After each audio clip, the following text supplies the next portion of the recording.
All right, well, good morning, everybody.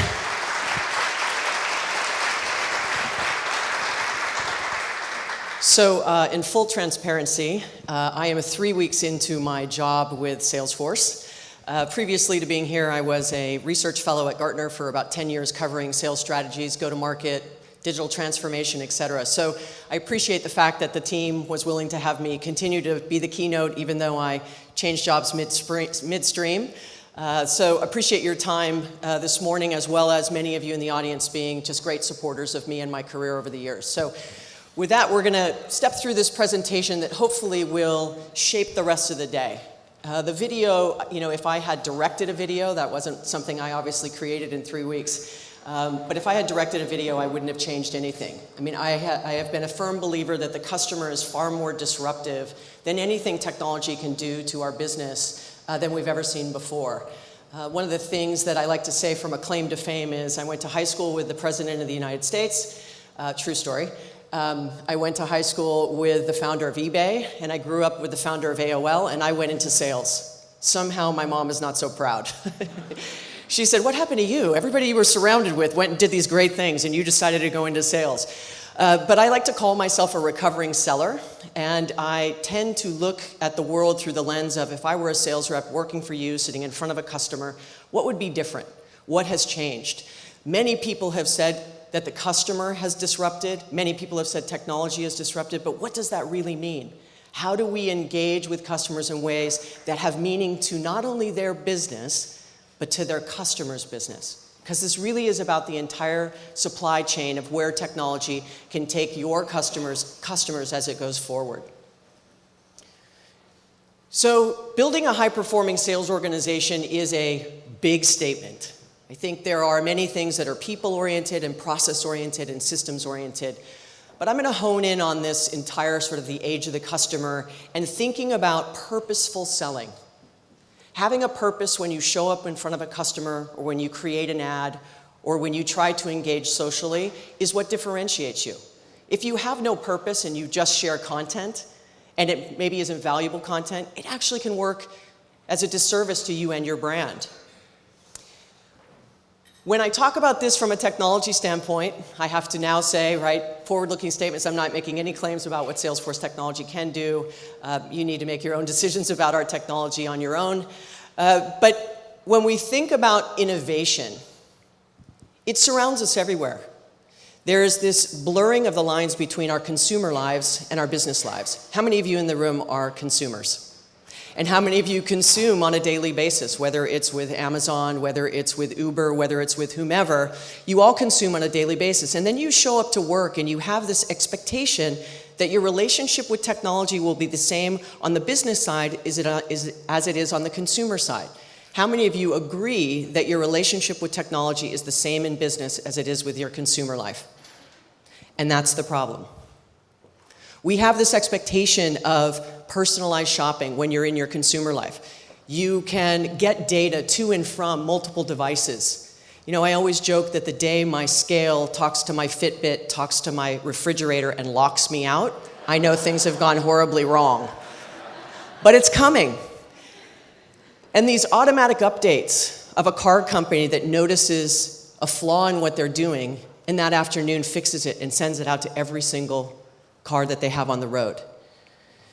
And when you think about healthcare, I was watching something a few months ago, and Cisco was doing something around IoT where it was trying to help with breast cancer. And it's actually a bra that has sensors in it that can see the change in the density of the breast tissue and then give you notification if something is going wrong. That completely reshapes the way healthcare for women can be going forward. And so when you think about IoT and you think about technology in the consumer life, we have to work really hard to apply that same kind of thinking to our business life. Because your customers have that expectation. Not one of you raised your hand and believed your consumer experience follows you to work, which means your customers also feel the same way. So how can you create that connection between the innovation and the outcome? It isn't about technology and selling technology, it's about selling change. Change for your customers in the way they can reimagine the way they use technology to engage with their customers. And that really comes down to this customer-driven innovation. we're very good at thinking about innovation from the inside out. We're a tech company. We pride ourselves on how smart our engineers are and how many patents we have and how much R&D we're doing, et cetera. But really, it's all for the purpose of solving business problems. If you're a technology-led company, you're missing the opportunity to think about what can that technology actually do for your customers, and more importantly, your customers' customers. So you can be an internally driven innovation company where you think this is what you should be doing. So as I said, in full disclosure, I am a recovering sales rep. So I give marketing a little bit of a hard time. How many of you in the audience are from marketing? Okay, I apologize up front. So I'm always like, look, if you're going to tell me as a sales rep what I should be doing from a marketing perspective, go on a sales call. Hear what it's like to get kicked out of a customer's office because you showed up with content that sucked. Then you know what it's like to sit in my shoes. I also don't know what it's like to sit in yours. I mean, although I've run marketing and sales divisions, I'm probably a little unique in that way. But ultimately, I say the same thing about being a customer-centric company. I was reading this really great book the other day where a gentleman went out and sat and did 350 in-home visual learning about how customers used his particular client's technology and products and services, whether it was laundry detergent or refrigerators or microwaves. And that's the way he came back to the company and said, you're way too customer-centric. You're looking at it from your view. Let me tell you the way customers are actually using your stuff. And it completely reshaped the way they engaged. So then they moved to this customer-centric innovation where it starts to be very outside in. Now, dangerous, it can be dangerous. You can't run and chase all the mice of all the things your customers want you to do. But you have to look for the hot spots of what are the things that are going to have the greatest impact for your customers. Focus there. Then you want to focus on the areas that are having the least amount of impact where you still have resources allocated. Shed it, reallocate. So when you think about being company-centric or customer-centric, it has everything to do with culture, mindset, decisions, resources, and the way in which you view how your solutions or services can actually solve a customer's problem. So this is a basic. This is company-centric. This is customer-centric. That bottle had been around for a long time. Only 25 years ago did it go to a plastic bottle. Now, why do you think that happened? Why do you think the bottle was clear in the first place? They made the bottle clear because they wanted people to see the color of their tomatoes. Red, vibrant. Why did they pick 57? It was a random number. He just picked it. How many of you totally struggle to get ketchup out of a bottle? Anybody struggle? Okay, so there's a trick. There's a little 57 on the side of the bottle. Hit the bottle there, the ketchup comes out. But nobody tells you that. So you're struggling with everything. But if you hit the 57, it comes out. But then they said, wait a second, we can't have every table in America struggling to get the ketchup out. How can we be more customer-centric? And so they decided to reevaluate the way in which they serve their customers. So they did this.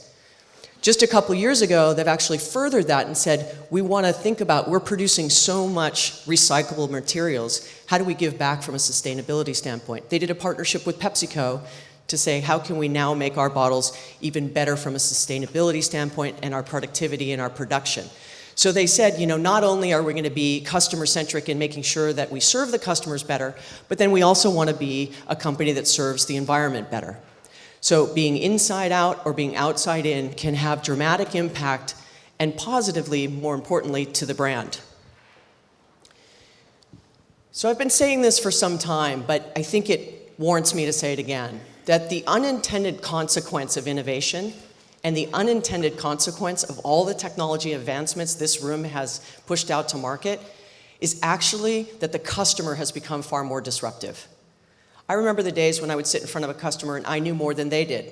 I had all the content, I had all the information, I had to educate them. Many times now when I'm in front of customers, they're educating me in how they're using the technology and the ways in which they're applying it to their business. And because the customers become so disruptive, the mistake many companies make is you sell exactly the same way. You sell the same way like you still hold the power, that the customer hasn't changed. You'll say, I'm well aware the customer has changed. How many of you agree the customer has changed? How many of you agree that you have changed your selling models because of the fact the customer has changed? And this is where it gets more difficult. When you think the customers become more disruptive, it's because of these forces. It's the combination and the connection of social, of mobile, of cloud, of information, big data, and IoT. I can't wait for the day when things start selling to things and we have to come up with a commission plan. Right? What does the sales rep think when things sell to things? I used to sell to the supply chain manager. Now I don't have to because the machines order on their own when they know we're getting low on a particular part for a car. So that sales rep now has been completely displaced.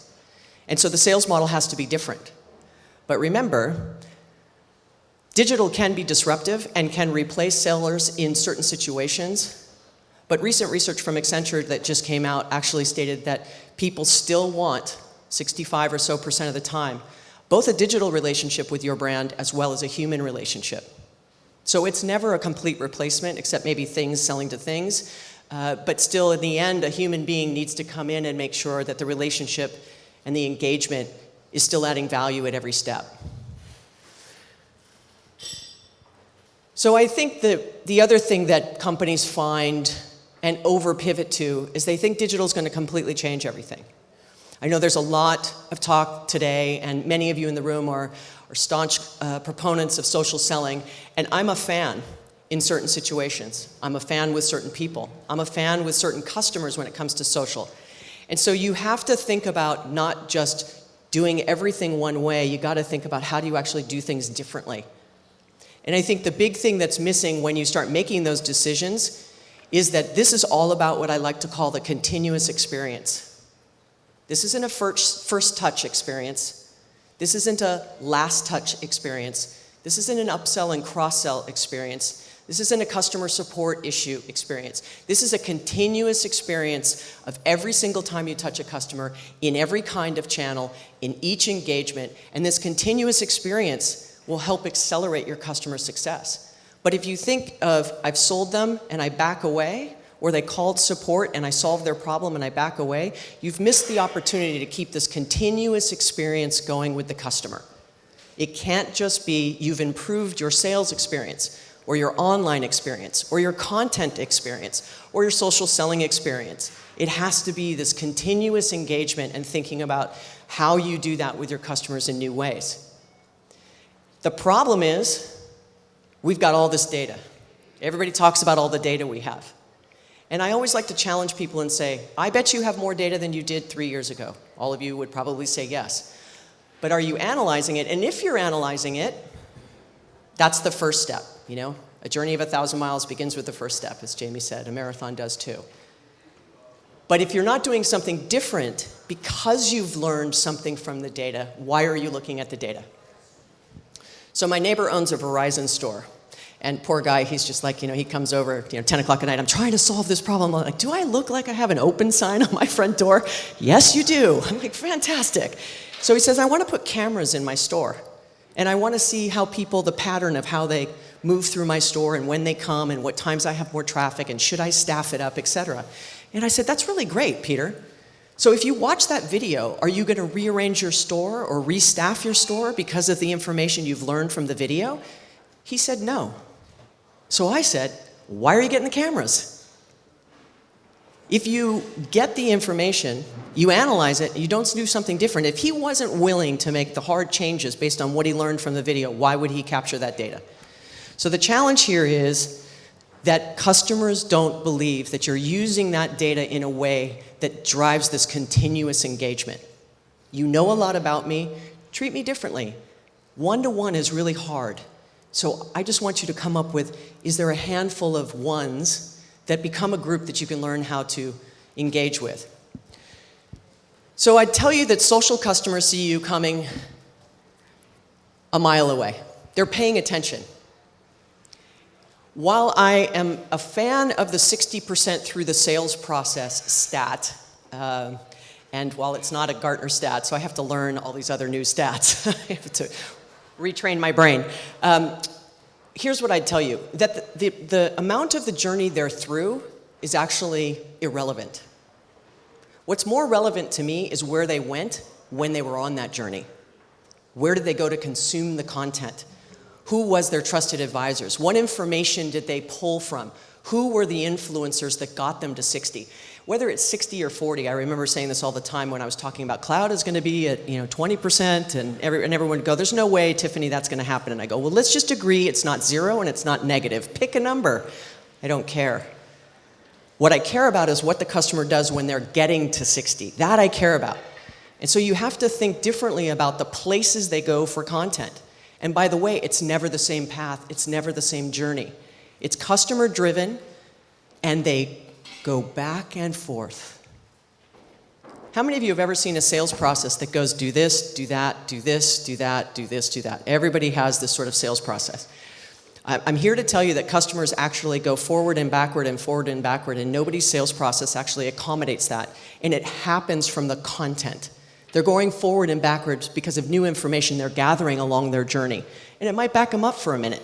But they'll always eventually keep going forward if you're capturing them enough to get them to want to engage further with your brand. So if you think that informed customers are a problem, you're wrong about what the problem is. The problem is, what do you do with these more informed customers? There's no going back, guys. We're never going to, from a sales perspective, capture back control in the buying process. We're just not going to. And from a marketing perspective, it's never going to get easier. The omni-channel experience is going to get broader. Social is going to get more complicated. There's going to be more information. So we have no ability to go backwards. We have to figure out, how do we accommodate this? So salespeople have to learn how to be better facilitators. Facilitators of content, facilitators of value, facilitators of influence, always driving to that continuous experience. When you try to build one-to-one journeys, it gets really hard. So once again, think about it in a grouping. So this gentleman, right, owns a car, it's got OnStar, and they know that he has the Dunkin' Donuts app, and they notify him that he's within a block of Dunkin' Donuts and pop up directions for him to go to Dunkin' Donuts. Now, did they have to worry that this guy's name was John and he eats there? No. I just knew enough about him to say, if he's driving by Dunkin' Donuts and he has the app, push him that content.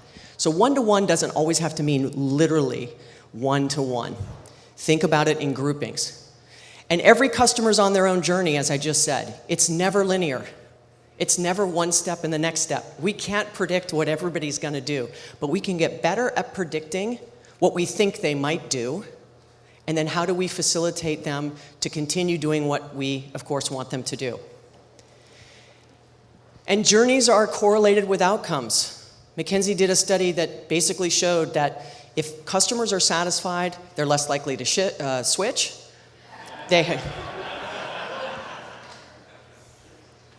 Is this being filmed? Okay.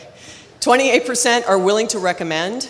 And I would tell you that more than anything, if there's nothing else you get from me today, it's all about taking a lead all the way to advocacy. You want them to talk about your product. When you, as a consumer, go to buy something, how many of you ask your friends what they're using? And that has far more weight than if you had seen an ad. Same thing happens in business. So thinking about lead to advocacy. And they're less likely to cancel if they feel you have a relationship with them. And by the way, they're also willing to pay more money because that continuous experience keeps them connected to you, and you're willing to pay a little bit more for it. So in my past life, we started talking about customer experience being the competitive battleground. And Gartner's done some fantastic work around this, and much of what is said in the market has come from a lot of the work that I did with my team.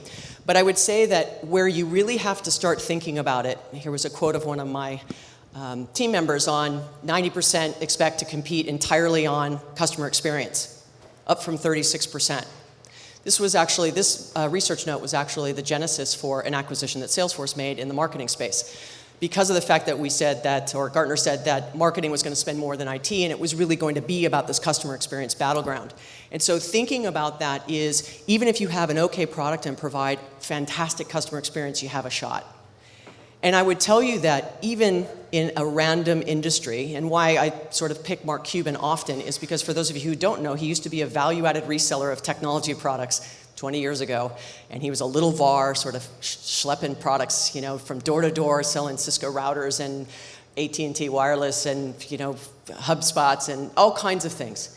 But ultimately, he believes that it's about making sure that when somebody comes to one of his games, that they're telling all their friends what a great experience it was. So even if you don't like basketball, you sort of say, you know what? I want the experience. I want to show up. So if you're going to buy season tickets to something, I'm going to go because I enjoy the experience. The game's okay, but the experience is fantastic. So now let's dig into this sales disruption. I can tell you that there are very different kinds of sellers. And there are sellers who are focused on acquiring new customers at all costs. There are those that say, I want to grow the existing value of existing customers, so farmers versus hunters. But there are those who want to create much deeper customer relationships.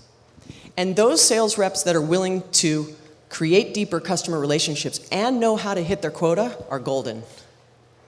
The problem is if they get distracted on building deep relationships and the pipeline gets weak, right? It isn't getting bigger with every day. And so the challenges for sales leaders today are really, how do we stay ahead of the competition, continue to engage our customers, and more than anything, right, think about how do we become more sophisticated in the way in which we manage our business from a process, a people, and a systems perspective. And so sales leaders are forced to make a decision. And it'll be interesting to see after you see this slide, what you think your sales organization actually is. There are sales organizations that are process-driven, 100% all about process. Very defined steps.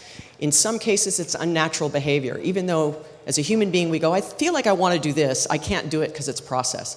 Maximizing tools, and it's more science than art. A lot of sales organizations are very process-driven. You have those that are productivity-driven. Metrics drives the behavior. Did you make 100 calls? Did you make 10 meetings? Did you show up for 3 people and give a presentation? It's a numbers game. Volume trumps value.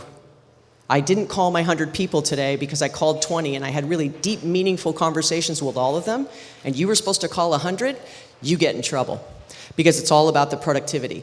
And the results are proportionate with your effort. If you call 100, you're more likely to get 10 people to book a meeting. The next is you're very sales-driven, which is all about the holy grail of the pipeline, which for any of you who manage pipeline and manage salespeople, if you think your pipeline is actually giving you a good picture of what's going on in the sales org, you haven't hung out with your sales reps very much. Because they're managing management. They're going to put it at whatever level in the pipeline will keep you either at bay or pull you close. Because it isn't customer-driven, it's process and productivity-driven. It's short-term focus, it's role-defined, and very results-based. Are we going to hit our number? The last one is customer-driven. Thinking about that lead to advocacy, the continuous experience, it's contextual, it's connected. And when I say contextual, I mean this is one thing that's missing in sales organizations today, is not all customers are created equal. You have to think about the context of the way in which the customer comes to you or you show up to them.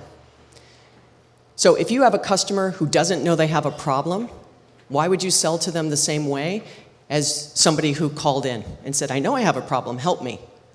The sales cycle's longer. It would be much more teaching and guiding, a lot more content. And so context is king for me. And it's more art than science. If context is everything and not all engagements are created equal, what will be the future of selling? For me, it is absolutely going to be understanding the customer's requirements. And I know this sounds obvious, but it isn't possible that all customers have the same requirements because we sell the same way pretty much to all customers. If I do this, then I do that. Regardless of how you show up to me, I did this and I did that.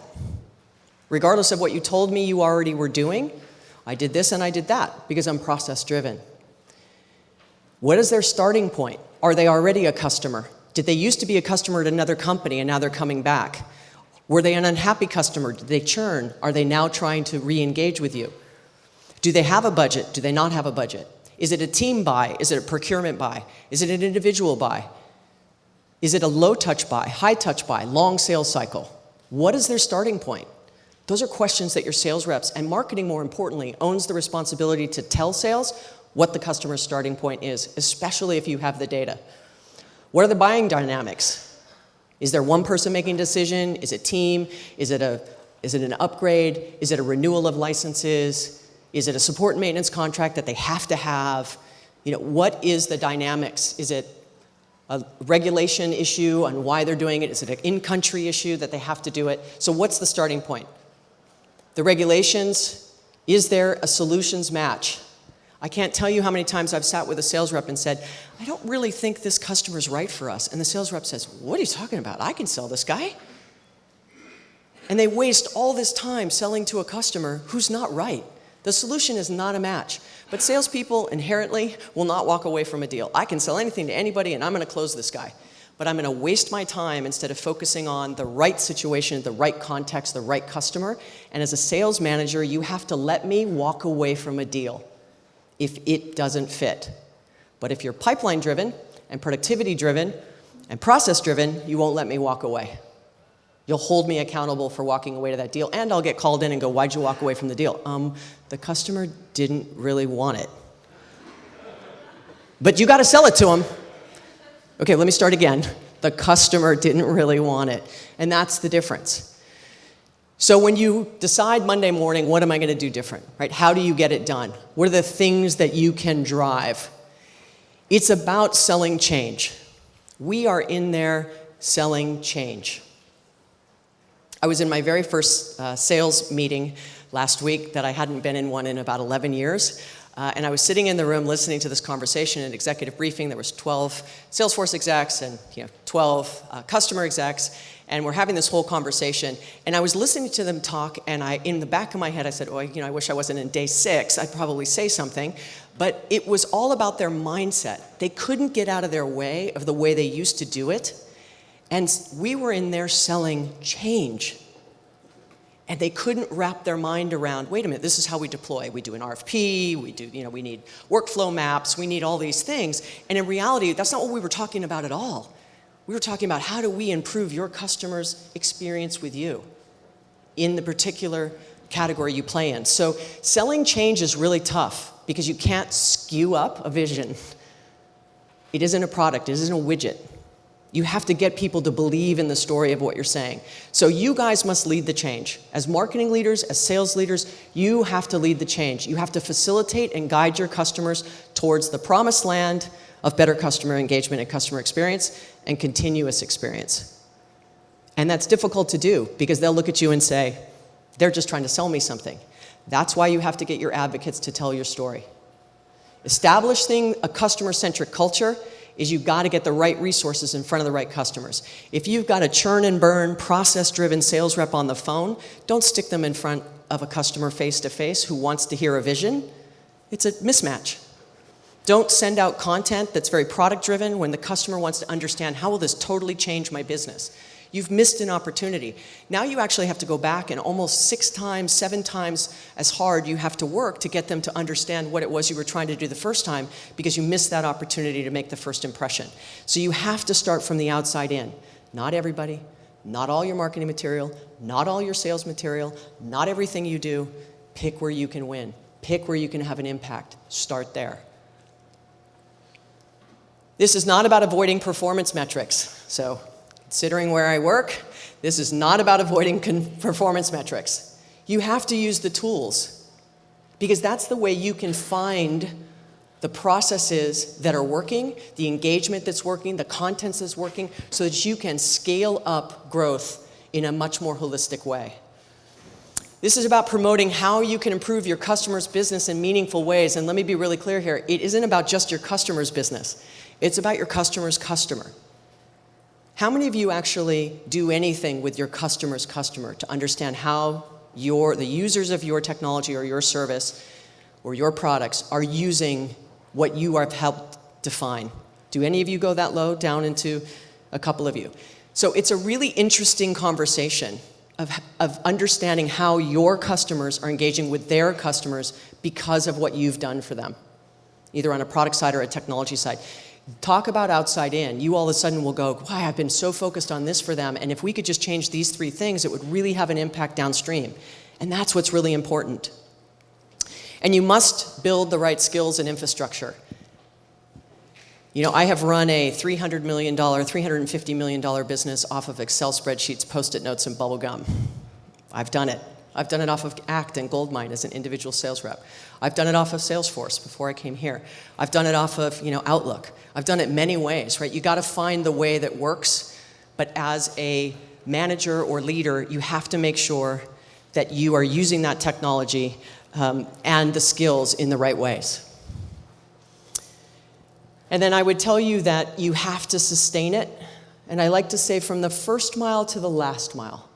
And in some organizations, the first mile is the sales rep who's talking to the customer. That is the first mile of your brand. The last mile is usually the CEO. Or you flip it. The CEO is the first mile, and the sales rep is the last mile. Either way, there's a big distance between those 2 things. So make sure you understand how you can connect it all the way. So in the future, a customer-driven sales org will completely reset value and meaningful engagement with customers, if you let it. And there's no way to do it without sales and marketing's better connection. So while I teased marketing to go on a sales call, although I fully stand behind that statement, sales has to also give marketing a break and make sure that they not just tell them what kinds of content can drive the business differently, but how they can engage better. So with that, I'm going to wrap it up and just spend a second again to thank you very much.